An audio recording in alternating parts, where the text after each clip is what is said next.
Vivências de campo, ofício do pesquisador. Este é o livro da socióloga e pesquisadora Marister Fernandes, que está aqui no Da Janela para falar um pouco sobre a obra e, claro, sobre todo esse legado de pesquisadora ao longo de sua vida. Marister, obrigado por aceitar o convite e vir até aqui trazer um pouco da tua experiência e contar um pouco sobre o livro para a gente. Cristina, quem tem a agradecer sou eu. Vim com o máximo prazer, que eu considero a UNAERP minha casa também, porque eu trabalhei aqui muitos anos, tenho uma afeição muito grande aqui pela instituição e gosto muito de falar sobre pesquisa. Então... Bom, você não só gosta de falar sobre pesquisa, como assim, o que a gente percebe é que você, a sua vida foi dedicada, né, está sendo ainda, né, dedicada à pesquisa, né. Começa contando pra gente quando é que foi que você descobriu que a pesquisa era o que você gostaria de fazer na sua vida. Quer dizer, você escolheu ciências sociais como a profissão, né? Foi estudar. Quando é que você descobriu, olha, eu quero pesquisar, eu quero ir para o campo, eu quero conhecer de perto os problemas, na verdade, investigar os problemas, porque eu acho que é isso que o pesquisador faz, não é? Exatamente, investigar a realidade social. Olha, é claro que esse desejo e esse gosto pela pesquisa foi, assim, despertado muito cedo, ainda na graduação, porque eu sou licenciada em Ciências Sociais pela Unesp de Presidente Prudente. Então, lá, uma pesquisa exploratória, tão somente, né, no primeiro ano de Ciências Sociais, para a disciplina Métodos e Técnicas de Pesquisa, onde eu comecei a pesquisar a delinquência juvenil em Presidente Prudente. Bom, isso lá atrás, não posso dizer nem que tenha um caráter científico. Agora, o que eu posso dizer é que do mestrado à livre docência, a pesquisa de campo exerceu sobre mim crescente fascinação, encontrando nas fontes orais, assim, um veio rico para a investigação da realidade social. E é interessante dizer também, Cristina, que grande parte da produção sociológica, não só sociológica, da produção na área de ciências humanas no Brasil, é fruto de pesquisa de campo. Uhum. Para você ter uma ideia, vou citar só algumas obras. A obra clássica de Ecleia Bose, Memória e Sociedade, Lembranças de Velhos. Na área da comunicação, do Everardo Rocha, Magia e Capitalismo, um estudo antropológico da publicidade. José de Souza Martins. Então, muitos e muitos e muitos teóricos que têm a sua produção oriunda de pesquisa de campo. Agora, durante esse período todo, você, e é o que você coloca aqui em 4 capítulos, né, no seu livro, você trabalhou 4 campos de pesquisa, vamos dizer assim, né? Como é que funciona a escolha por determinado campo de pesquisa, por exemplo? Claro, você pega uma área, determinados assuntos, mas os locais, como é que você selecionou os locais onde você trabalhou? Como é que funcionou para você? E foi exatamente o que você trouxe para o livro, não é isso? Então, Cristina, na verdade, isso foi nascendo ao longo da caminhada. Quer dizer, esses objetos, por assim dizer, de pesquisa, que são 4, foram naturalmente nascendo e crescendo ao longo da caminhada. Então, para você ter uma ideia, bom, mestrado foi fruto de pesquisa de campo também, mas também início de carreira acadêmica, né? O olhar do pesquisador ainda não está, por assim dizer, treinado, entre aspas, para realmente, porque o olhar é um componente super importante na pesquisa. Eu posso falar sobre ele depois, que eu tenho um artigo que eu encaminhei para publicação, que se chama Imagem e Olhar em Pesquisa, muito lindo. Então, por exemplo, tema do doutorado. Eu havia pensado em analisar a questão agrária da imprensa brasileira. E já havia colhido um rico material, já estava esse material começando a ser catalogado, então eu tinha os álbuns por tema, então a questão do Estado, a questão da igreja na terra e tal. Aí eu fui participar de um congresso no CERU. O CERU é Centro de Estudos Rurais e Urbanas da Universidade de São Paulo. Isso na época do doutorado. Do doutorado. Que é o primeiro capítulo do livro. Uhum. E o tema desse congresso era a revisão crítica da produção sociológica voltada para a agricultura. E de uma mesa redonda participaram grandes sociólogos voltados para o rural, como Otaviani, José de Souza Martins, Michel Tiolan, que é aí um papa da metodologia, da investigação da realidade social. E eles chamaram a atenção para a necessidade das ciências sociais se voltarem novamente para o empírico. Quer dizer, ir a campo colher os dados para a investigação da realidade. E é claro que dentro desse material que eu já havia levantado, havia uma referência à Fazenda Primavera, que tinha sido desapropriada pelo INCRA em julho de 1980 para fins de reforma agrária. Então eu decidi que iria mudar o objeto da pesquisa e fui lá para a Fazenda Primavera, que fica no município de Andradina, entre Castilho, Nova Independência e Andradina. Aí você trabalhou e trouxe a experiência para o livro. Dos resultados desta pesquisa ou do que você vivenciou durante essa pesquisa? Ou uma coisa está interligada à outra? Olha, você sabe que logo na introdução da obra eu ressalto esse dado, que foi sob inspiração da professora Marisaura Pereira de Queiroz, que é professora emérita da Universidade de São Paulo e com quem eu tenho uma ligação assim muito afetiva, que eu sou tributária não só em relação aos escritos dela, mas também, principalmente pelas razões de amizade, que eu fui despertada para a necessidade do sociólogo escrever não somente os resultados de sua pesquisa, mas as peripécias que naturalmente cercaram toda a vivência em campo, certo? Para que o leitor conheça essa caminhada também do pesquisador, que não é fácil. Então deixa eu te fazer uma provocação. Sei. Isso interfere na pesquisa de alguma forma?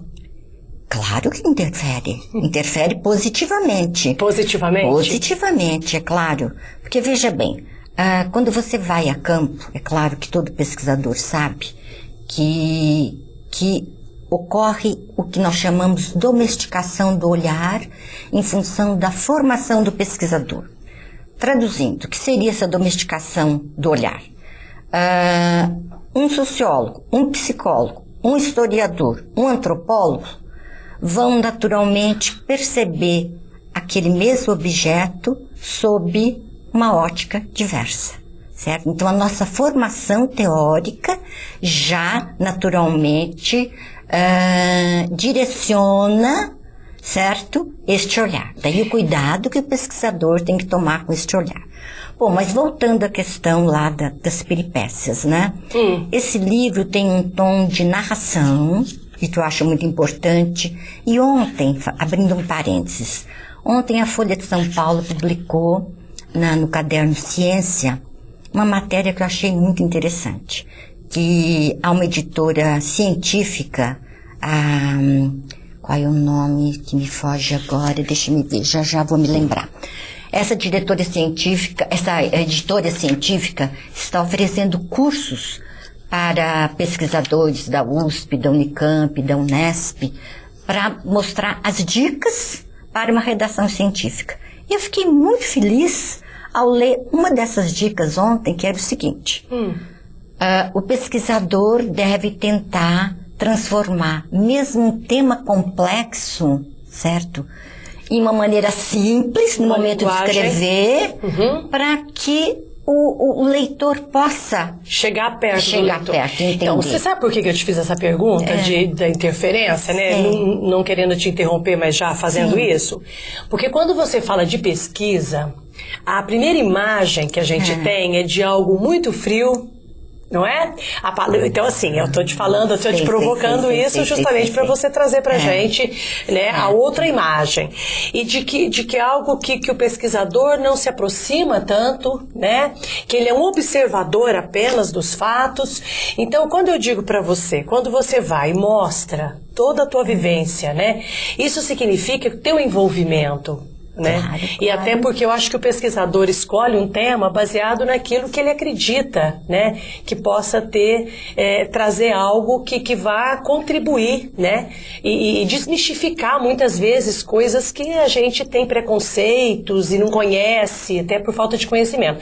Então a minha pergunta foi justamente para você trazer um outro olhar para a gente poder entender. Certo. Cristina, então veja bem, esse mito, por assim dizer, aí da neutralidade científica e do pesquisador tendo uma relação aí fria e distante com o seu objeto, já foi derrubado há muito tempo, lá na década de 70, com uma obra de Japiaçu, o mito da neutralidade científica. Então, essa aproximação do pesquisador com a realidade que ele está pesquisando, que ele está investigando, é fundamental. Porque, veja bem, o cientista social não está pesquisando nem micróbio, nem astro, ele está pesquisando o ser humano. Comportamento humano. Então, ele pertence à mesma categoria de ser que ele está investigando. Impossível separar tanto. Então, veja bem, na verdade, uma relação dialética de aproximação subjetiva para que você possa realmente mergulhar na realidade que você está investigando e recuo objetivo, certo? Então, este movimento, esta dialética, oferece ao pesquisador a possibilidade de, naturalmente, realizar um trabalho científico, certo, não é? Claro. E perceber, por assim dizer, por dentro a realidade do outro. Só para que eu possa oferecer um exemplo para você, no quarto capítulo, o título do quarto capítulo é A Fábrica Vista por Dentro. A primeira já é, né, a primavera e os velhos sábios do lugar. Então já existe uma, né, a poesia, né, no primeiro título. Então vamos ver o quarto aqui. Mas pode falar do quarto que você estava falando. Posso falar do primeiro, posso falar do quarto. Você entrou você entrou no quarto. Entrei no quarto. Então veja bem, a fábrica vista por dentro. O objetivo dessa pesquisa foi resgatar a memória do trabalho operado, não apenas por meio da fala dos operários aposentados, para naturalmente reconstruir a fase da manufatura, por assim dizer, do calçado. Quer dizer, o quarto capítulo trata da indústria calçadista, dos trabalhadores da indústria em Franca. Uhum. Então, veja bem, eu fui entrevistar longamente operários aposentados e fui entrevistar também operários que estão na ativa, dentro da fábrica. É claro que me foi dada a possibilidade de esses operários irem saindo dos seus setores e irem até mim e tal para entrevista. Mas eu não me contentei com isto. Eu quis, por exemplo, porque veja bem, uma das qualidades fundamentais de um pesquisador de campo é a observação. Observação atenta, observação minuciosa da realidade, para que ele possa ter uma ideia de tudo aquilo que escapa, por assim dizer, da gravação da entrevista. Então, não somente a observação de tudo que cerca a situação da entrevista, quer dizer, a relação pesquisador-pesquisado, o ambiente, se havia interferência, se havia barulho, se havia alguém de lado, a emoção do entrevistado no momento. Daqui a pouco eu posso narrar para você uma passagem linda relativa à Fazenda Primavera. Mas, por exemplo, eu fiquei um dia todo, ou seja, eu solicitei permissão a uma das empresas onde eu fiz a pesquisa para permanecer um dia todo, um período da manhã. Eu fiquei sentada num banquinho lá no campo, no setor de produção, para poder ver como era esse trabalho na esteira, que todos os operários se referiam a ele como um trabalho muito desgastante, como um trabalho que exige muito. Para você ter uma ideia, eles ficam perfilados, em pé, em frente à esteira, 8 horas e 48 minutos, certo? Um trabalho que exige não somente uma atenção expectante, para utilizar a expressão de Cleia Bose, como extrema disciplina de gestos, certo? Então, uma escravidão branca, conforme designou um aposentado trabalha na esteira. Eu quero tocar nesse ponto com você, né? De você ir até o local, você chegar, entrar nesse local, fazer o teu trabalho e trazer o resultado dele real, né, genuinamente. Sentido. Exatamente, sem se importar se isso vai interferir na condição da empresa ou não. É olhar o olhar humano pelo humano. A gente vai fazer um intervalo rapidinho, a gente volta para você falar disso. Tá ótimo.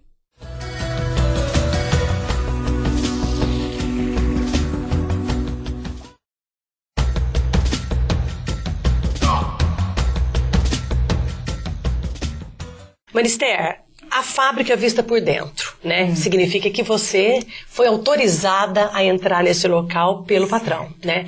E aí você traz o discurso do operário sobre o passado e presente. E você levanta que essa questão de um modelo escravagista, vamos dizer assim, né? Ou melhor, a forma de trabalhar da pessoa chega a ser quase que de escravo, porque a pessoa fica ali naquela função, né?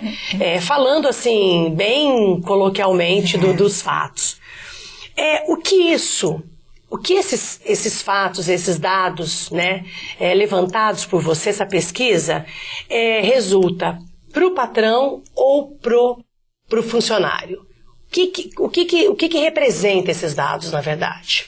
Cristina, veja bem, infelizmente, a não ser no terceiro capítulo que a pesquisa foi diversa, né, mas infelizmente não há, vamos dizer, como resultado da pesquisa, uma contribuição, seja para o industrial, seja para o empresário, seja para o funcionário, para o operário. Porque nada vai mudar, certo? Nada vai mudar. Então, é uma denúncia que o sociólogo faz em relação a uma realidade social. Nada vai mudar sim. Você não tem essa intenção. O pesquisador não trabalha com essa intenção. Claro. Mas é claro que muitas coisas, né, podem trazer mudanças a partir de informações, né, de pessoas que trabalham, por exemplo, com a legislação e tem um trabalho científico. Então, isso, claro que isso pode trazer. O que você está dizendo é o seguinte, o teu trabalho, ele não tem essa intenção de fazer mudanças. Não. Né? Ele é para observar mesmo. Por que você citou o terceiro capítulo, a não ser o terceiro capítulo? Porque ocorre o seguinte, esse terceiro capítulo, que é o outro lado da Califórnia brasileira, né, foi produto de uma pesquisa, né, um projeto subvencionado pela FAPESP, inclusive foi FAPESP e UNAERP, né, estava aqui quando desenvolvi essa pesquisa, e essa pesquisa foi desenvolvida no âmbito do projeto de pesquisas públicas da FAPESP, de políticas públicas, da FAPESP. Então, veja bem, a FAPESP já exigia uma equipe parceira nesse projeto. E por quê? Porque essa equipe parceira teria que ser treinada. Então, veja bem, foi muito trabalhoso, inclusive, esse trabalho. Essa pesquisa foi muito trabalhosa. Porque ela envolvia não só a pesquisa de campo, certo? E, é claro, os relatórios científicos que deveriam ser encaminhados à FAPESP, mas também a capacitação e treinamento da equipe parceira. Então, nossa equipe parceira era a Secretaria de Cidadania e Desenvolvimento Social, na época, de Ribeirão. Entendi. Então, veja bem, nós fomos até lá para poder levantar, junto à Secretaria da Cidadania, quais eram as carências, que cursos eles queriam que fossem desenvolvidos, qual o interesse deles. Então, por exemplo, sobre migração, exclusão social, violência, esses cursos foram oferecidos e é claro que o objetivo era, uma vez a pesquisa concluída, esses profissionais, esses técnicos estão prontos para naturalmente realizarem uma intervenção na realidade. E só citando um exemplo, o Horto foi urbanizado graças a esse projeto. Então, entendi. Então, esse já teve uma relação com as atividades práticas. Entendi. Agora, antes de você voltar para a primavera, né, que a gente começou na primavera, foi pro último, agora veio pro terceiro, depois a gente volta para a primavera para você contar a tua história. Uma história bonita que a gente deixa pro final, a história bonita. Qual que é o outro lado da Califórnia brasileira, Marister? Ai, a miséria, a exclusão social, né? É um lado muito doloroso para o pesquisador. E quando a gente fala desse lado doloroso, quem mora em Ribeirão sabe exatamente do que você está falando. Então, quando você diz para mim que o outro lado é a miséria, então a gente tem essa noção. Agora, minha pergunta para você, a gente tem a real noção do que é o outro lado da Califórnia? Eu digo as autoridades, a população, a real noção, porque a gente sabe que tem a periferia, que tem 32 favelas, que tem não sei o quê, mas assim, a realidade mesmo. Olha, é difícil. Para você ter uma ideia, eu vou citar só 2 exemplos. Eu vou citar o depoimento de um morador da favela do Zara, na época, não é? Que nós, num determinado momento da pesquisa, nos utilizamos de uma entrevista dirigida. Que no primeiro momento, todas as entrevistas eram abertas para eles falarem livremente a respeito do bairro, da sua vida e tudo mais. Então, eram feitas 3 perguntas. Quais as lembranças das casas? Não, o que é casa? Quais as lembranças das casas onde viveu? Como seria a casa do sonho? Para você ter uma ideia, um morador da favela do Zara respondeu: é ruim sonhar, porque a que eu moro não tem água encanada. Então o sonho dele era ter uma casa com água encanada. Num determinado momento da pesquisa, nós decidimos que nós iríamos até as crianças também. Quando eu reuni os pesquisadores para dizer... eu acho importante nós ouvirmos as crianças também. Disseram, mas como? Nós vamos entrevistar? Eu disse, não. Nós vamos localizar as escolas onde essas crianças estudam e nós vamos lá aplicar redações para a classe toda. Então, o tema da redação era o mais neutro, meu bairro. Para você ter uma ideia, eu vou citar só uma passagem de uma redação de uma menina que diz assim: a minha vontade era ir para bem longe, morar em São Paulo ou no Rio de Janeiro. Mas eu sei que mesmo mudando de cidade, eu não vou sair dessa vida dura. Uma menina de 10 anos, uma redação de uma menina de 10 anos. Então eu digo que essa é a constatação dolorosa. Entende? Eu poderia aqui ficar o dia inteiro traduzindo. Falando a respeito. Agora, quando você vê aqui uma foto de uma rua chamada a Rua da Amizade no Jardim Progresso, né? E quando você tem essa história da primavera, que você diz que é uma história encantadora, esse é o outro lado das alegrias do pesquisador. Então fala um pouco sobre essa história Então, você sabe que felizmente eu gosto de fotografar. Sou amadora, é claro. Por que infelizmente? Gosto de fotografar. São ótimas as fotos. Porque não é naturalmente. Todas as fotos foram feitas por mim. E no início da pesquisa, que na época era Horto, hoje é Jardim Progresso, eu decidi colher algumas imagens do bairro. Quando eu vi Rua da Amizade... Linda a foto, eu fiquei deslumbrada, porque o que mostra? Os valores prezados pelos habitantes do bairro, os moradores do bairro, exatamente, não é? E para você ter uma ideia, um dia também eu encontrei lá no Horto, logo na entrada do bairro, num domingo, quando eu ia fazer uma entrevista, que já estava marcada com uma senhora, encontrei um senhor sentado logo na entrada do bairro, numa mureta, início de construção do bairro. E eu falei, naturalmente, me apresentei, disse o que eu estava fazendo lá no bairro. Falei, será que na volta, quando eu terminar aquela entrevista, eu poderia conversar um instantinho com o senhor? Daí ele falou, claro.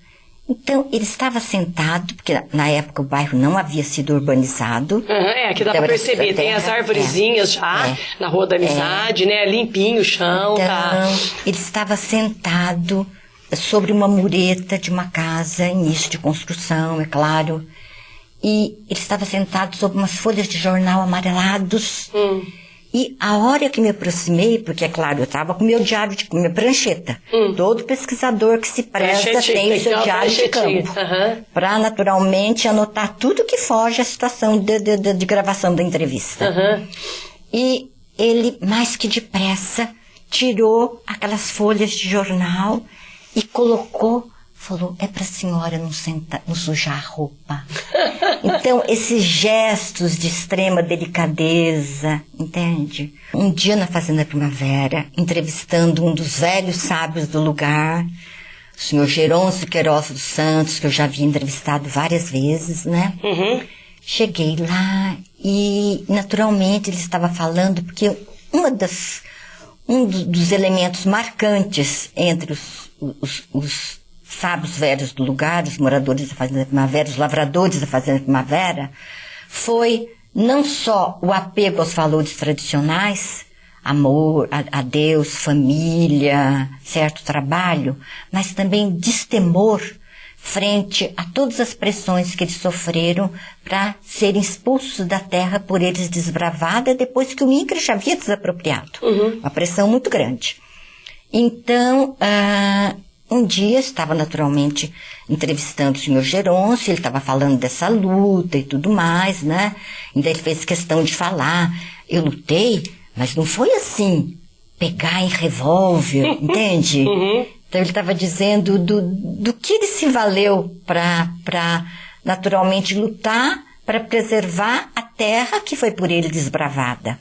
Daí ele diz assim, tem dia que eu fico acordado, noite toda, penso bem aquilo da orientação, do caminho, da verdade. Havia grandes pausas entre uma palavra e outra. Eu fico lembrando daquele tempo que eu era moço novo, roçando aqueles terrenos, aquilo tão verde, mas tão verde, de um verde que a senhora não pode imaginar. Porque ele já estava naturalmente velho, alquebrado, tremendo, não é? Daí então novamente aquela longa pausa, ele tira o lenço do bolso, enxuga as lágrimas e fala, dona, até suei. A senhora pode tocar para ver o que eu falei? Então, veja bem. Muito de dentro, né? Muito. Então, vejam bem. Pessoa se... O que é o caminho, o que é a orientação, o que é a verdade. Quer dizer, ele acorda à noite, fica pensando nisso tudo, e se lembrando do tempo em que ele era moço novo. Quer dizer, o verde, eu não posso imaginar aquele verde... Porque é o verde da sua juventude, naturalmente. Claro que não. Da força da sua juventude, né? Quer dizer, você colhe... Vivências muito lindas. E assim, isso é poesia, né? Do cotidiano, né? Nós estamos falando de poesia do cotidiano. Marister, a gente poderia falar, assim, muitos programas, porque eu acho que o teu livro, ele traz, assim, muitas possibilidades. Cada imagem... Cada história que está na sua memória que não veio para cá, porque nem tudo veio para cá, né? Dá para escrever outros livros. Eu espero que a gente possa voltar aqui no Da Janela e falar mais, né, sobre essa poesia do cotidiano que você colheu aí nas suas pesquisas, tanto no Brasil quanto no exterior. Lembrando que você não fez comparações, né? Você captou as diferenças. Cada realidade é uma realidade, né? Naturalmente que a metodologia foi a mesma. Claro. Que é pesquisa qualitativa. Na pesquisa qualitativa, o pesquisador mergulha, né, na realidade investigada. Eu agradeço, viu, a entrevista. Obrigada por vir até aqui. E a gente falou um pouco, eu acho, não tudo, né? Cristina, quem agradece novamente sou eu, certo, por essa oportunidade.